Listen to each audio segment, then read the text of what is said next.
We're back, and it's my privilege to say we are joined by a man I've come to admire tremendously, both for his, well, clarity and his energy and enterprise in trying to bring what he's clear about to the attention of those here in the United States, as well as in his native state of Israel and elsewhere, about the challenge that the Israeli people and government are facing from Palestinian terrorists determined to destroy their country.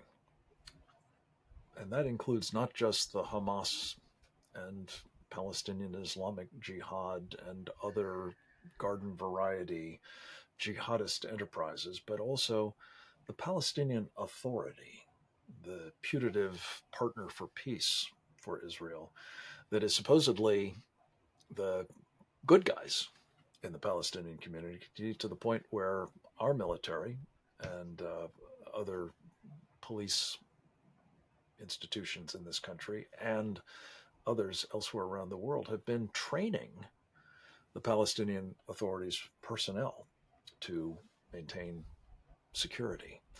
Itamar Marcus is the name of our guest. He is the founder and driving force behind a marvelous organization, Palestinian Media Watch, and it is a tremendous resource, particularly on matters involving, as I say, the threats from the Palestinian Quarter, official and not official. And we're anxious to catch up with him about some recent developments in that space. Itamar, welcome back to Securing America, sir. Good to have you with us. Thank you, Frank. Always great to be with you. So you were talking about this evidence that you've developed that the Palestinian Authority is now making less and less of a secret, that even people that have been trained to be part of their security forces, ostensibly helping the Israelis maintain peace and prevent terrorism, actually have sideline jobs as terrorists. Is that right? It's absolutely true. And the people who are saying it are the Palestinian Authority themselves, it's the Fatah leadership themselves. In fact, they're not just saying it, they're actually bragging about it. There was an interview recently with a senior official who gave the numbers, and he talked about the very, very large number. I forget the exact percentage of all the terrorists who've been arrested in the last year. I think it was over 50% of them. He said were actually members of Fatah. Many of them were members of the security services.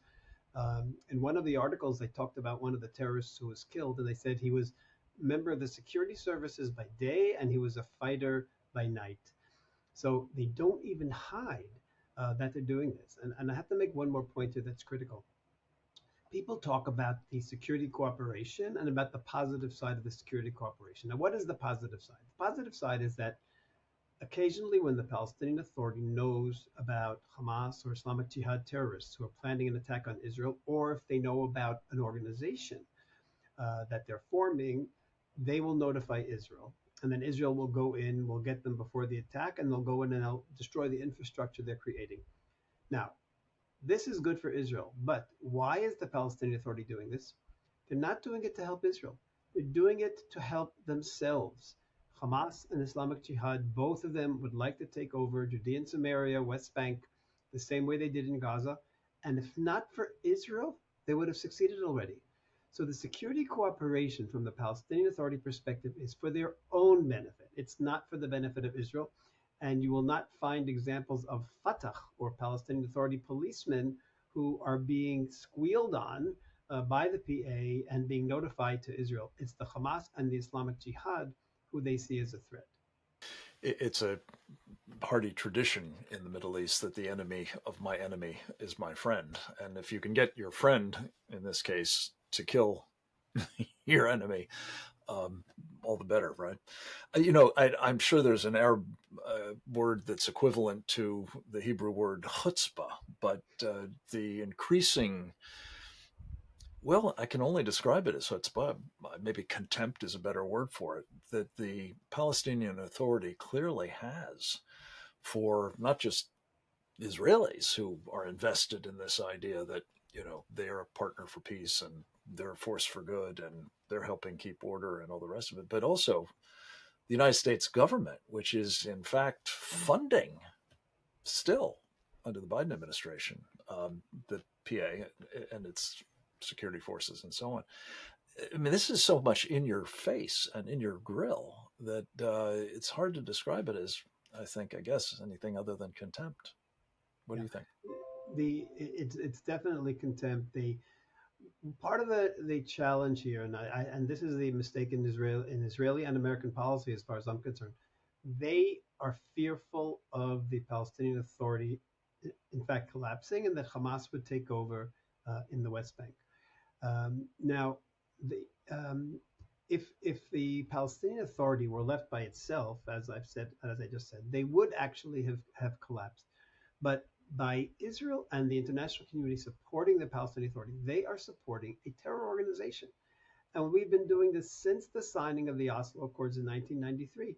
Now, you'd think after all of these years, after 30 years, try something new, try to find a different leadership. There are people in the Palestinian areas who loathe their leadership, who realize that their leadership is corrupt and they're basically terrorists.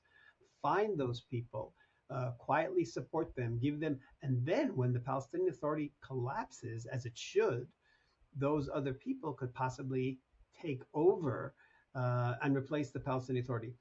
The Palestinian Authority for 30 years has been leading terror against Israel, and they will continue to do it for another 30 years if they continue to be funded by the United States.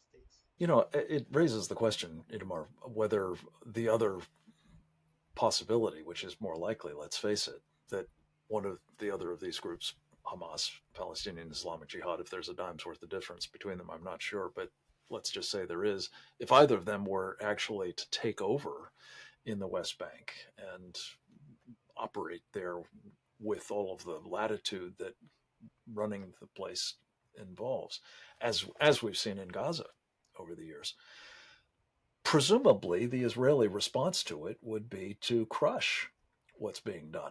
They'd have to. I mean, it would be a festering sore, but at least it would be clear that what you're dealing with is terrorists, as opposed to this sort of canard that you've got people that you can work with who are terrorists, in fact, right? You're completely right, Frank. Israel will have a completely free hand to fight Hamas terror. We will have much less terror if Hamas were ruling the West Bank. And I would say something else. Right now, Israel has a security wall which we have essentially put around the Israeli areas. And we've left the bulk of the West Bank area C, which is really under Israeli jurisdiction. We've left that on the other side of the wall. I think were Hamas and Islamic Jihad, or either of them, to take over the Palestinian Authority, what Israel would then have to do is to create a different barrier and put the Palestinian cities behind the barrier the same way as Gaza is behind the barrier. And that would be about a massive, massive drop in Palestinian terror. You would also be reviled for being an apartheid state, I'm assuming, if you were to do that, but seems like No, you're we being wouldn't be reviled that way because already. we wouldn't be an apartheid state because what we're doing is putting them behind their own walls and saying, "Here, you have, you can rule your own future right now. We're not a part of you. You make your own elections, have your own democracy. You do it yourselves." Judea and Samaria, Area C, under international law, is still Israeli jurisdiction, and it will remain that way forever if Hamas ever takes over. Yeah. Let me ask you quickly about one other aspect of this, Itamar. You've been reporting on the extent to which we have now seen increasing anti Semitism, very overtly emanating from the Palestinian Authority as well. What are the manifestations of that and the implications? The Palestinian Authority needs anti-Semitism because, in fact, their whole identity is dependent on anti-Semitism. The Palestinian Authority claims that they have a 5,000-year-old history in the land and that Israel has no history in the land of Israel. They claim that all the Bible stories and all the incredible evidence and extra biblical evidence is all false. Israel was never here. Then they have to tell their people, why would Jews have come to move to Israel if they have no history? And their answer to their people is, Jews are so evil everywhere in the world that the local populations just were desperate to get rid of their Jews. Mahmoud Abbas himself was interviewed on television, made a speech, and he said that the Jews were massacred from the 11th century through the Holocaust. He said, why did this happen? The Jews brought it on themselves because of their social role, the banks, the usury, and other things. Abbas said the Holocaust the Jews brought on themselves because of their behavior.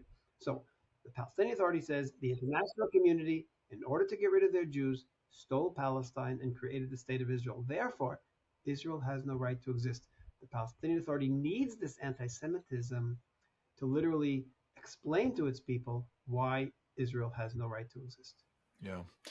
Well, unfortunately, I think it has to be acknowledged that whether, again, you're dealing with the Sharia supremacists of the Hamas and Palestinian Islamic Jihad stripe, or for that matter, that of the Palestinian Authority, they have baked into their sort of ideological DNA, if you will, Sharia's teachings that the Jews are, apes and pigs and other, horrifically anti-Semitic, tribes. I appreciate your insights into all of this, Itamar, as well as keeping us abreast of what is developing in terms of the, metastasizing problem in the Palestinian quarter. Keep it up, my friend, at Palestinian Media Watch, and come back to us with updates Thank you very very soon much. if you would.